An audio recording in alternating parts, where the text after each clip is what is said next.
سلموا تسلیما اللهم صل على سيدنا ومولانا محمد وعلى آل سيدنا ومولانا محمد وبارك وسلم. سب پڑھ لیجئے الصلاۃ والسلام علیک یا سیدی یا رسول اللہ وعلی آلک واصحابک یا. سب پڑھ لیجئے الصلاۃ والسلام علیک یا سیدی یا شفیع المذنبین وعلی آلک واصحابک یا رحمۃ للعالمین. زندگی یاد مدینہ میں گزاری ساری. زندگی یاد مدینہ میں گزاری ساری. عمر بھر کی یہ کمائی ہے ہماری ساری. عمر بھر کی یہ کمائی ہے ہماری ساری. الحمدللہ عمر بھر کی یہ کمائی ہے ہماری ساری. اور تم بنا دو کہ قیامت میں تو بن جائے گی ورنہ بگڑی ہوئی باتیں ہیں ہماری ساری. ورنہ بگڑی ہوئی باتیں ہیں ہماری ساری. ورنہ بگڑی ہوئی باتیں ہیں ہماری ساری. اور آپ کے ایک اشارے پہ خدا بخشے گا بات بن جائے گی محشر میں ہماری ساری. بات بن جائے گی محشر میں ہماری ساری. اور اچھے ان کے ہیں جو ہے کہ برے کس کے ہیں. اپنی امت شہد طیبہ کو ہے پیاری ساری. اپنی امت شہد طیبہ کو ہے پیاری ساری. زندگی یاد مدینہ میں گزاری ساری.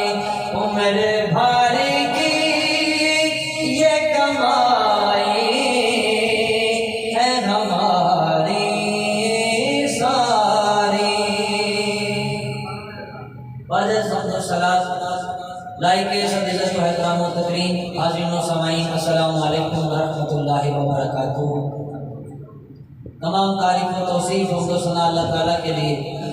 جو اس پوری کائنات کا خالق مالک رازق اور پالنہار ہے. اللہ تعالیٰ کی لاتعداد حمد و ثنا کے بعد کروڑوں درود تاجدار کائنات فخر موجودات وجہ تخلیق کائنات رونق ارض و سماوات حضور نبی معظم و محترم مکرم و محتشم رحمت سرتاب قدم رازدار لوح قلم شہنشاہ عرب و عجم جناب احمد مصطفیٰ محمد مصطفیٰ صلی اللہ تعالی علیہ وآلہ وسلم کی ذات گرامی پر معزز حاضرین و سامعین. جیسا کہ آپ کے علم میں ہے آج کی یہ محفل اصال ثواب ہے. محترم جناب حنیف صاحب کی صاحبزادی بھائی قاسم صاحب کی ہمشیرہ کے سال ثواب کے لیے ہم یہاں جمع ہیں۔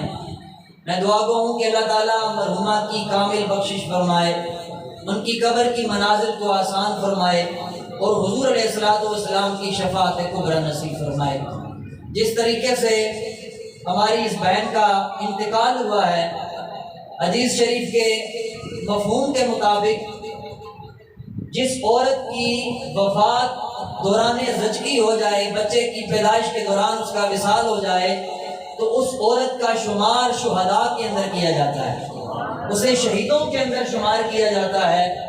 تو یقیناً ہماری اس بہن کو اللہ تبارک و تعالیٰ نے درجہ شہادت عطا فرمایا ہے۔ اللہ تعالیٰ ان کی اخروی منازل کو آسان فرمائے،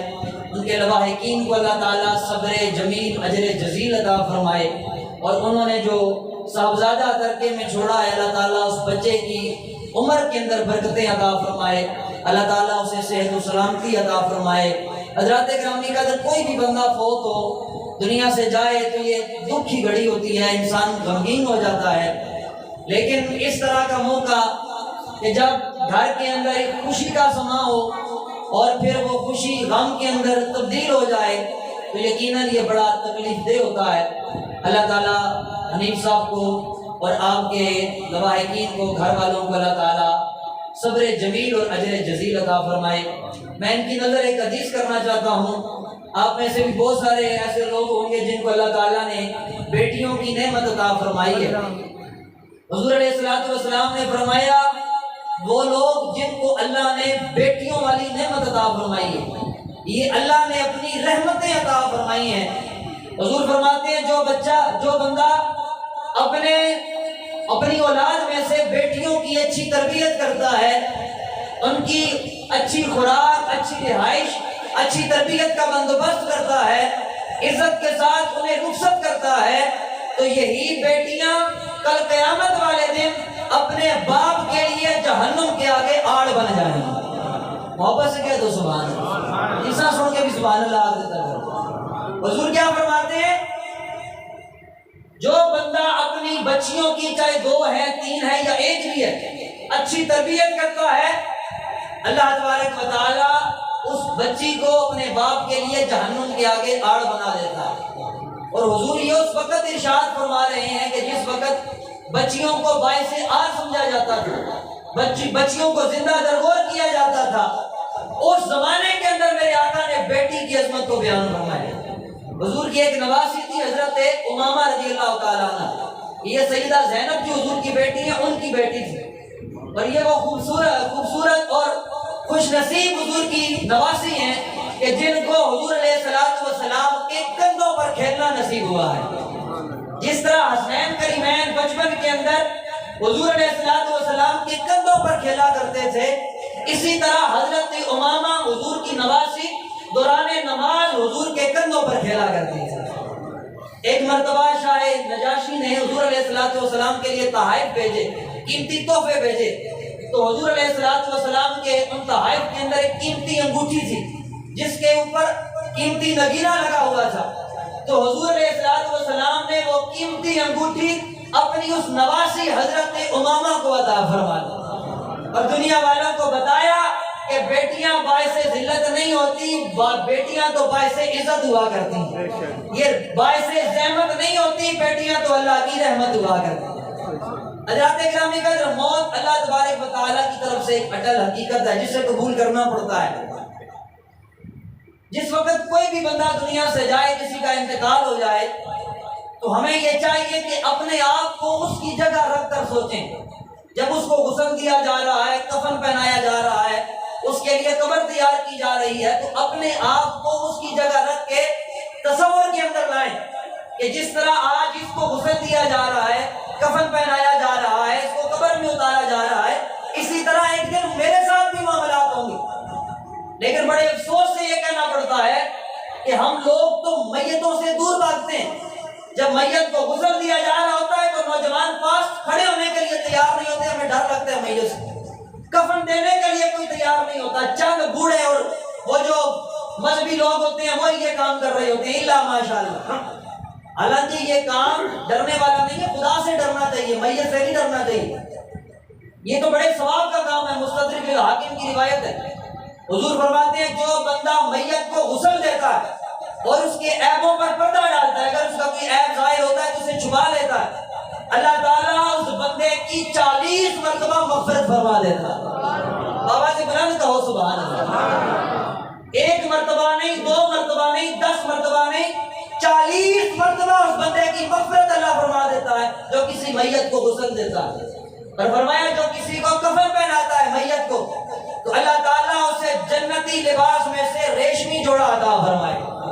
فرمایا جو کسی کے لیے قبر کھودتا ہے، قبر تیار کرتا ہے تو اللہ تعالیٰ اس کو اتنا ثواب دیتا ہے جتنا دنیا کے اندر بندہ کسی ضرورت مند کو ایک مکان بنا کر دے دے۔ کتنی بڑی نیکی ہے۔ اس زمانے کے اندر انسان کسی غریب کو ایک مکان بنا کر دے دے رہائش کے لیے، حضور فرماتے ہیں اتنا ثواب اللہ اس بندے کو دیتا ہے جو دوسرے کے لیے قبر تیار کرتا ہے۔ نعرہ تکبیر، نعرہ رسالت، نعرہ حیدری۔ تو حضرات گرامی قدر یہ ڈرنے والے کام نہیں ہے، یہ تو کرنے والے کام ہیں۔ اس لیے آج وقت ہے مرنے سے پہلے پہلے آخرت کی تیاری شروع کر دیں۔ اگر موت کے خوف کو ختم کرنا چاہتے ہیں، قبر کے خوف کو ختم کرنا چاہتے ہیں تو آج سے اپنی زندگی کے اندر تقویٰ لے کر آئیں، آج سے اپنی زندگی کے اندر حضور علیہ السلام کی تعلیمات لے کر آئیں۔ اللہ تبارک و تعالیٰ نے قرآن مجید کے اندر ارشاد فرمایا ان اللہ یحب المتقین،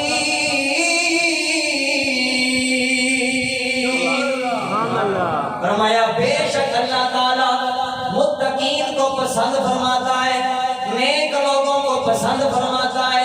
اے توحید پر ایمان رکھنے والوں، اے رسول اللہ کا کلمہ پڑھنے والوں، اگر رب کی رضا حاصل کرنا چاہتے ہو، رب کے محبوب بننا چاہتے ہو، آج سے تقویٰ اختیار کر لو، رسول اللہ کی تعلیمات پہ عمل کرنا شروع کر دو، حضور علیہ السلام سے محبت کر لو۔ دنیا تو سمجھ ہی جائے گی، موت کا ڈر بھی ختم ہو جائے گا، قبر بھی روشن ہو جائے گی۔ کر ذکر رسول عربی دا، یہ دنیا کی فضول قسم کی رسمیں کرنے کے بجائے کر ذکر رسول عربی دا، اید وچ بھلائی تیری ہے، ایک بار تو بنے جا سوہنے دا، ایک بار تو بنے جا سوہنے دا، پھر ساری خدائی تیری ہے۔ حضرات گرامی کا جب زندگی کے اندر تقویٰ آ جائے، حضور کی محبت آ جائے، حضور کی محبت کا مطلب کیا ہے؟ انسان حضور کی تعلیمات پر عمل کرے۔ حضور کی تعلیمات پر عمل کرنے کا کیا مطلب ہے؟ انسان حرام خوری سے بچے، سود خوری سے بچے، رشوت خوری سے بچے، زنا سے بچے، ہر قسم کے کبیرہ گناہوں سے بچے، حضور کی تعلیمات پر عمل کرے، حضور سے محبت کرے، حضور پر درود و سلام پڑھے، موت کا ڈر بھی ختم ہو جاتا ہے اور قبر کے عذاب سے بھی بندہ بچ جاتا ہے۔ میرے سید اشاعت احمد رحمۃ اللہ تعالیٰ علیہ نے ضیاء النبی شریف کے اندر لکھا ہے کہ غزوہ احد کا موقع تھا، جنگ سے ایک دن پہلے کی بات ہے، حضرت سعد بن ابی وقاص حضور کے صحابی ہیں، فرماتے ہیں میرے پاس حضرت عبداللہ بن جاش آئے، بڑی توجہ سے بات سننے والی، فرماتے ہیں میرے پاس حضرت عبداللہ بن جاش آئے، یہ رسول اللہ کے صحابی ہیں، حضرت امیر حمزہ کے بھانجے ہیں، اور حضرت امیر حمزہ اور حضرت عبداللہ بن جاش یہ دونوں غزوہ احد کے اندر شہید ہوئے اور یہ دونوں ایک ہی قبر کے اندر دفن ہیں، میدان احد کے اندر۔ حضرت سعد بن ابی وقاص فرماتے ہیں میرے پاس عبداللہ بن جاش آئے اور کہا اے سعد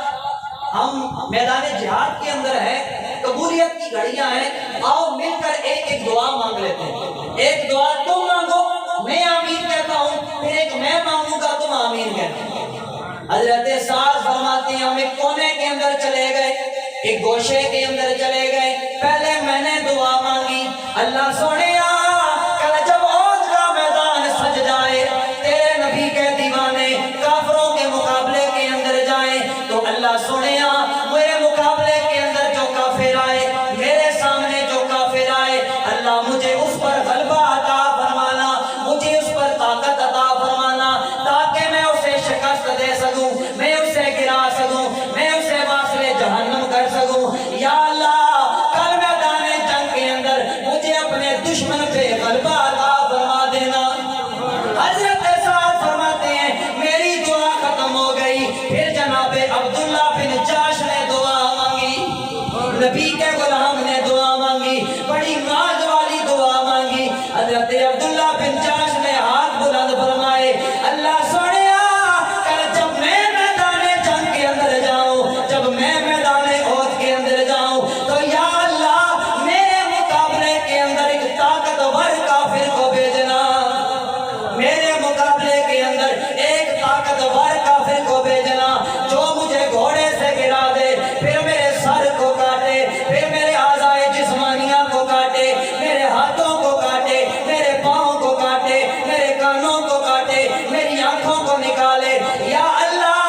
یا اللہ میں تیری بارگاہ کے اندر حاضر ہو کر یہ کہہ سکوں محمد پہ دل میں فدا کر چکا ہوں، محمد پہ دل میں فدا کر چکا ہوں، محمد پہ دل میں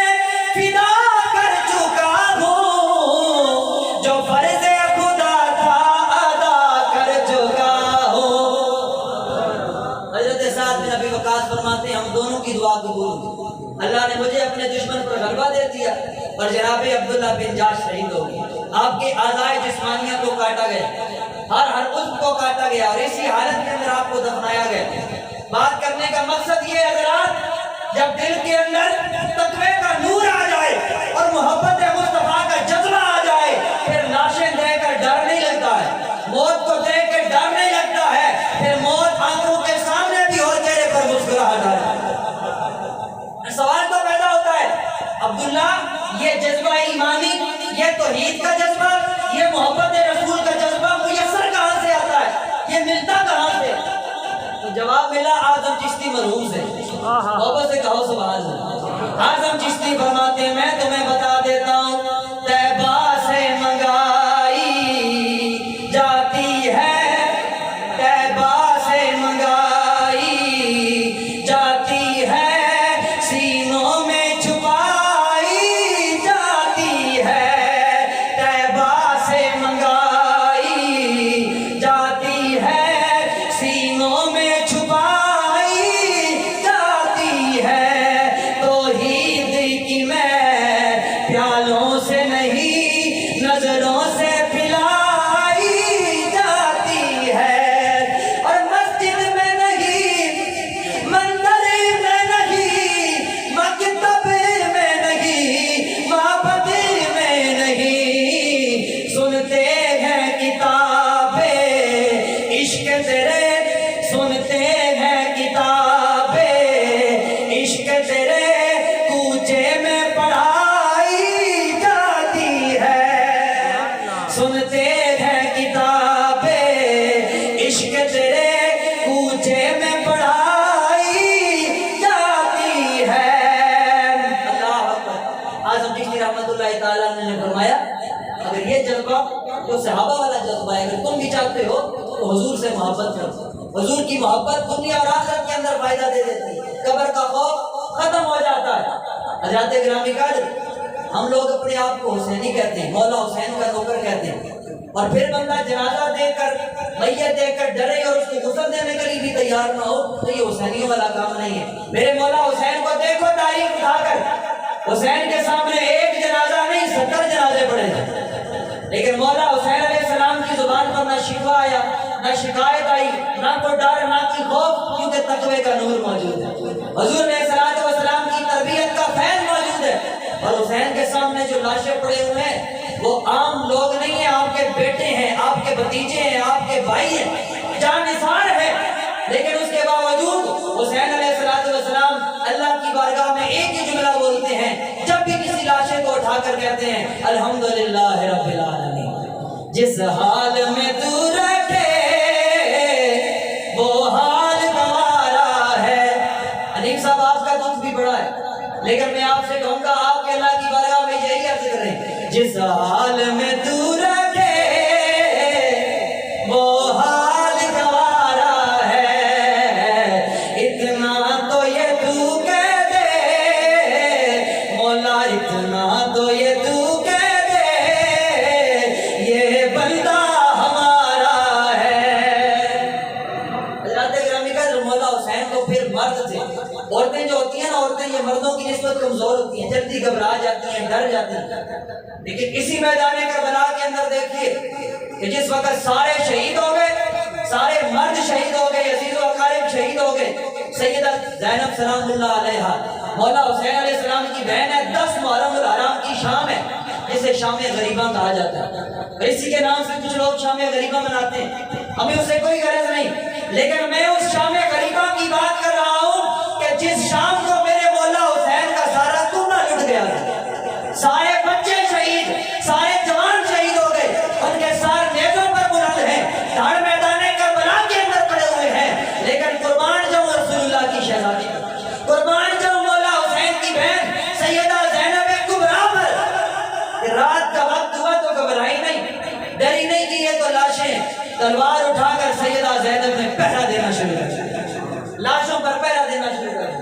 اور مولا حسین کی لاش کے قریب آتی اور قریب آ کر کہتی دوست نہ دیوی ویرن میرے اج بھین تیری مجبور کتوں لے آواں کفن تیرا میں اتوں شہر مدینہ دور جے میں ہوندی وچ شہر مدینے تے تیری سونی قبر بناوندی تیری تربت پاک تے ویرا میں چمبے دا باغ لویندی شالا مرنا ویر کسے دے تے نہ ہون نمانیاں بھینا جس بھینوں دا ویر نہ کوئی اس کی دنیا تو لینا ان اللہ یحب المتقین یہ آج کی محفل کا درس لے کر جاؤ اللہ کریم کا اعلان ہے کہ بے شک اللہ تعالیٰ متقین سے محبت فرماتا ہے نیک لوگوں سے محبت فرماتا ہے یہ بڑی مختصر سی زندگی ہے پتہ بھی نہیں چلے گا کہ کس وقت موت کا فرشتہ سر پر پہنچ جائے اور یہ جتنے بھی حوصلہ دینے والے لوگ ہیں ان میں سے کوئی بندہ بھی تمہارے ساتھ قبر جانے والا نہیں لوگ تو حوصلہ دیتے ہیں کوئی نہیں خیر ہے یار فلاں بھی یہ کام کر رہا ہے فلاں بھی سود کھا رہا ہے فلاں بھی انشورنس